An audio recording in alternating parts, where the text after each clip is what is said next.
So here we are with Gwendolyn B.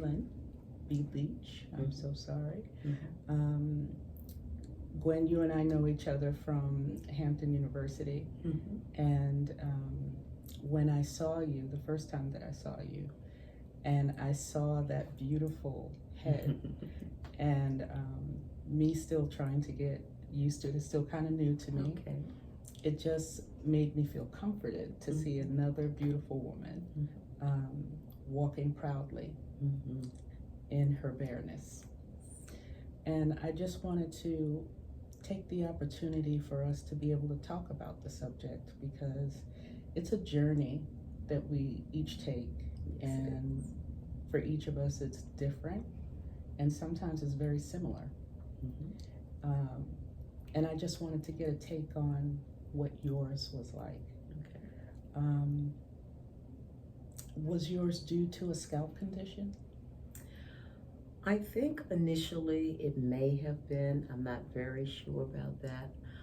The reason being, when I initially noticed some hair loss, which was on the top of my head, I thought it was due to a chemical from the hair.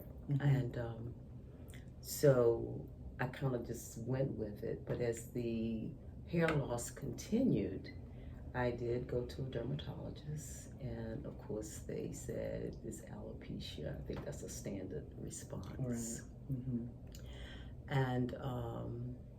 And from that point, I was still able to cover the spots. So I did that with my hair. And as time went on,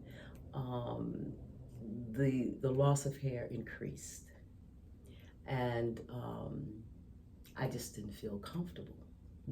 So I went into wigs. Right. Yeah. And wore those for a while. Very uncomfortable in wigs.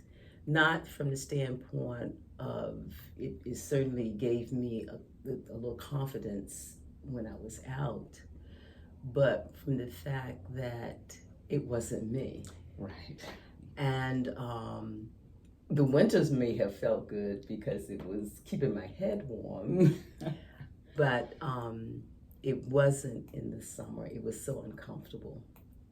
And I wore them for a while because this was in my late 20s into my 30s. And so I still had my career going. Right. And I just did not feel comfortable going into the workplace with these bald spots, not looking the part, going to meetings and doing things, traveling and etc. for work. I just wasn't comfortable with that. And so when I look back on it, I say I was living a life of disguise. Literally. Yes. And did you know what type of alopecia you had? I didn't. And at this point, it didn't matter. Gotcha. The main thing was that I was losing hair. Right. And I needed to try to figure out what I was going to do about it. And obviously, the first thing is you try to find some, store off-the-shelf thing that you can purchase to help hair growth. Right. So I went through that for a while with no satisfactory results, of course. And you come to a point where you just make a decision. You have to make a decision on what am I going to do. Right. As I said before, I knew that wigs was not going to be my answer. And I don't know, I had seen a black woman, bald. As I mentioned in our previous one of our other conversations, that I didn't see many black women, but like maybe if you're looking at a magazine or something, you might have seen one, right? And I thought it was such a beautiful look. But my main reason for making the decision to go bald, I was spending so much time working with the hair that I had. I was always worried about how I looked, which meant I was constantly in a stressful state of mind. And I just asked myself, is this the way I'm going to live? And the answer was no. And basically, I told myself, "You are not your hair," you know. And will say. yes, that's what I said. I was looking in the mirror, and I said, "You are not your hair." And so I said, I have to do something about it. So until I could figure it out, I had it cut very short. Thinking, okay, maybe this will work, right? Mm-hmm. But then the thinning continued. So I said, oh no.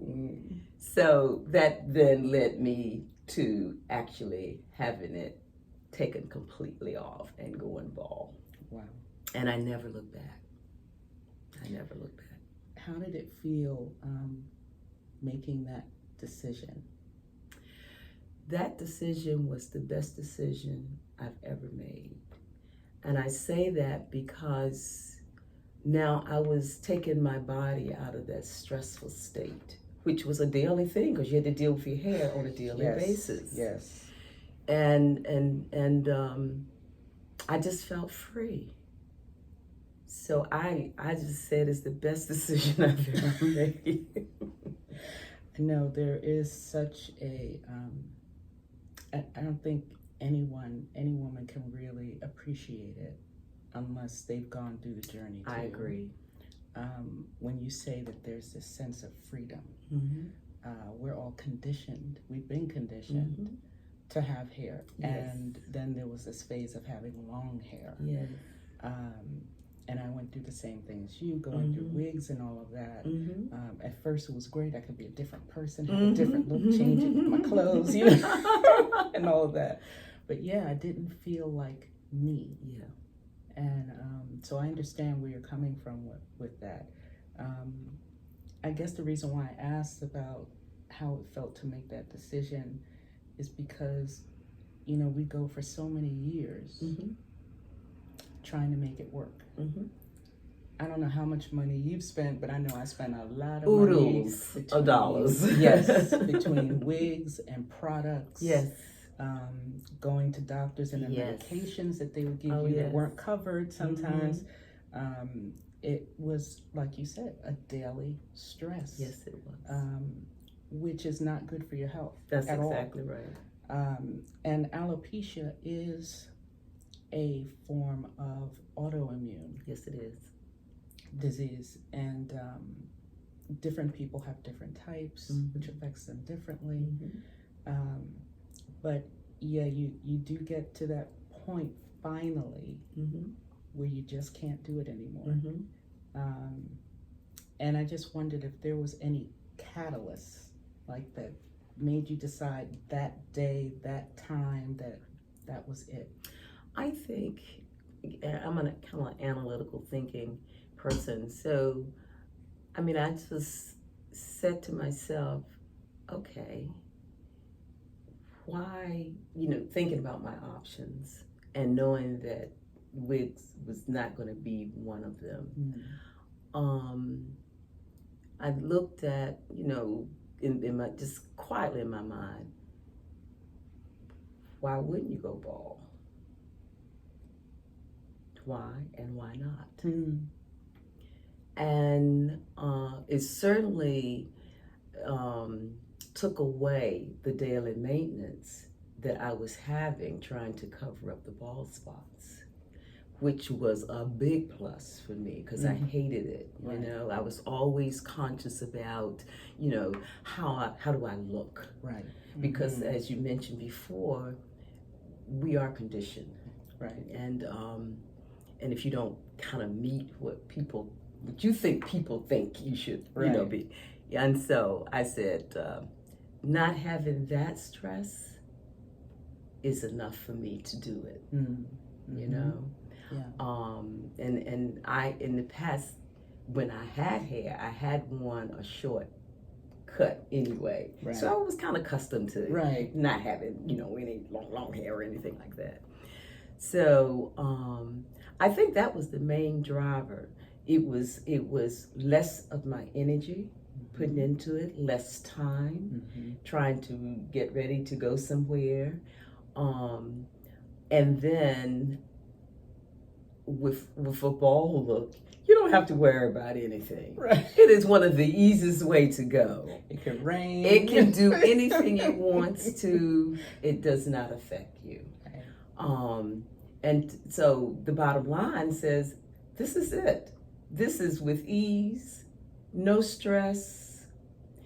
But I will say, and I'll tell anyone who are thinking about going this route, you have to take your time. Right.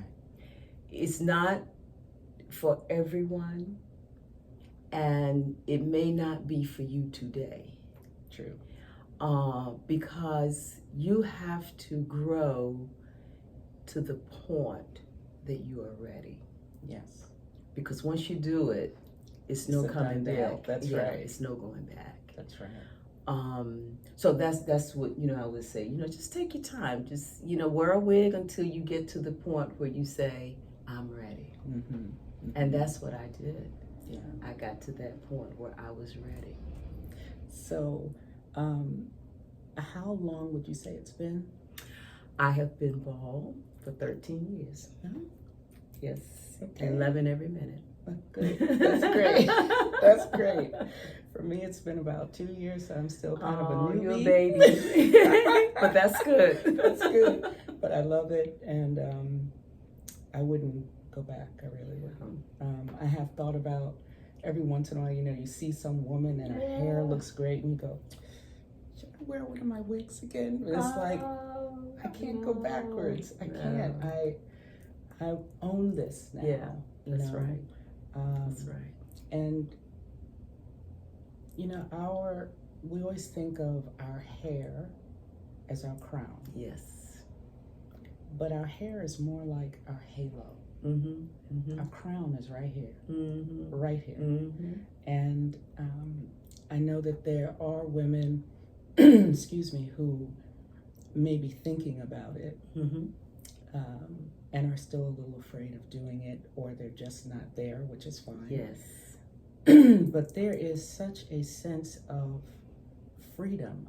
I can't express it enough, and I know you know exactly what I'm talking about. Yes, I did.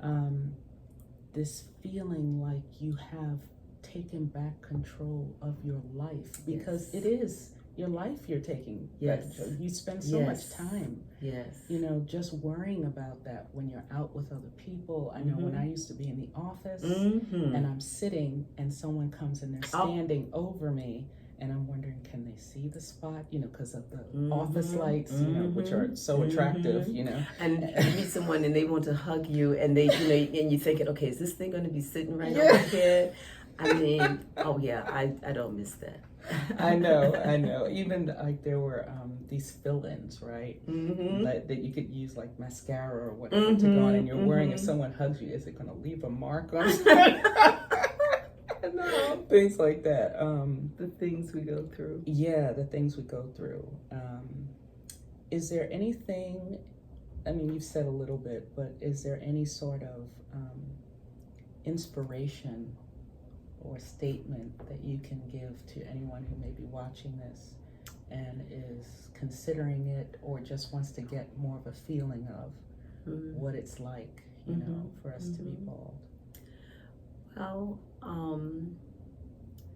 I think, and I have mentioned this, give yourself grace and time. It is, it's your decision, and you want to make the right decision for you. Right. So you don't stress, as you're making that decision. I would encourage you to have friends and family who are supportive of your decision-making process. I know for a long time, I had the wigs on. Right. And I got to a point where I allowed, my close friends and my family to see me without a wig on. Mm. So it's a Yes. evolution process It is. that you go through. Because even that was a little challenging, Yes, I'm sure. yes. Mm-hmm. And more so with my close friends than with my family. Because you're a family, you just say, Right. oh, hey, I say, okay. But, you know, now allowing them to get a peek at what I look like when I don't Right. have a wig on. Right. So I thought that was important for me, because if they are supportive, they will be encouragement for you. Right. And help you along the process of getting to where you want to be, whatever decision you decide. Mm-hmm. And if becoming bald is your ultimate goal, then that encouragement from your friends and your family will help you get there quicker. Yes. Not that they tell you, oh yeah, go right out and do it, Right. but they're there to support whatever you Mm-hmm. decide to do. Yeah. And so I certainly would, recommend that you pull on your family and close friends, Mm-hmm. when you're ready. I agree. And they may be, I'm trying to think, I guess the main thing is, allow yourself to be relaxed with, even though you're thinking and, you feel like you're in no decision land or whatever the case may be for you, it's your decision, and you need to take the time to get to making that decision. Right. Yeah. And remember always that you are not your hair. I mean, that, because that's what was stressing me out so. Yes. I was thinking, and there probably were people looking at it, but I had given them my control. Yes. And you need to keep your control. Right. Because this is you and your decision. And it's just, and it's hard to say just this. We can say this now, right? Yes. But at the time, it's hard to say it's just hair. Because of our societal norms. That's the issue. True. And you have to work yourself to the point that you are not controlled by what society thinks is the right thing or the wrong thing. Exactly. And once you get to that point, you can feel your self-confidence return. Yes. Because I lost mine. Yes. I lost mine. And it affects your self-esteem. It does. And all it of does. And when that came back, and it was a rush. For me, it was like a rush. Mine was a gradual process, because I worked mostly with men, and I was like, oh my goodness, I don't know if I can deal with this. So I'm trying to look the part. And in the meantime, I was giving me away. Yeah. And so I had to take that back. Yes. So I would say, remember that you are in control and don't give it away. Exactly. Yeah. I don't know.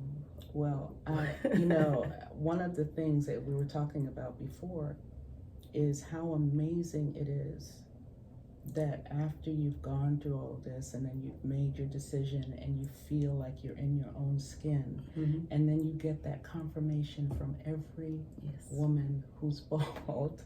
Yes. And those who are not bald. Yes. The love and the support, the constant just compliments. You walk on the street and someone's like, hey, beautiful, or you look gorgeous. Yes. Oh my God, you look so sexy with it. Like I was telling you, that woman told me. Yes. It's so I don't even know if I can find the word for how it makes you feel. I know. Inside. I know exactly what you mean, because it's a little word, but freeing is the only thing that I would really say. Yes. Absolutely. And the other thing I would say to someone, other than when you look in the mirror, you can say, of course, I am not my hair. But what I did after I became bald and I looked in the mirror, I praise myself. I Yes. say, Gwen, you are looking good. That's right. You know? That's right. And I do that to this day. Yes. Yes. I sure do. And that is just, it's truly a bare courage. Yes, yes. That we find, you know. And if you don't build that courage for yourself, you know, and to encourage yourself, because that's how I look at it. Mm-hmm. And I'm encouraging myself. Mm-hmm. And then I smile at myself Yes. in the mirror. Yes. And so, you know, you are, I guess I would phrase it as, you are acknowledging yourself as that person That's that right. you are. And once you do that, you're giving yourself love. Yes. And that too just builds you up. Yes. And gives you more confidence. It helps your self-esteem. Yes, it does. Helps you to stand taller and Yes. strut a little Yes, bit more when absolutely. you're walking. Absolutely. So, and I just want to say the same thing that I felt when I saw you the first time. You are a beautiful Thank black you. bald woman. Yes. And it's my honor to be able to sit here and talk to you about Well, I felt the same way because, you know, usually you're in a room by yourself. And when you came to class, I said, oh, there's another black woman bald.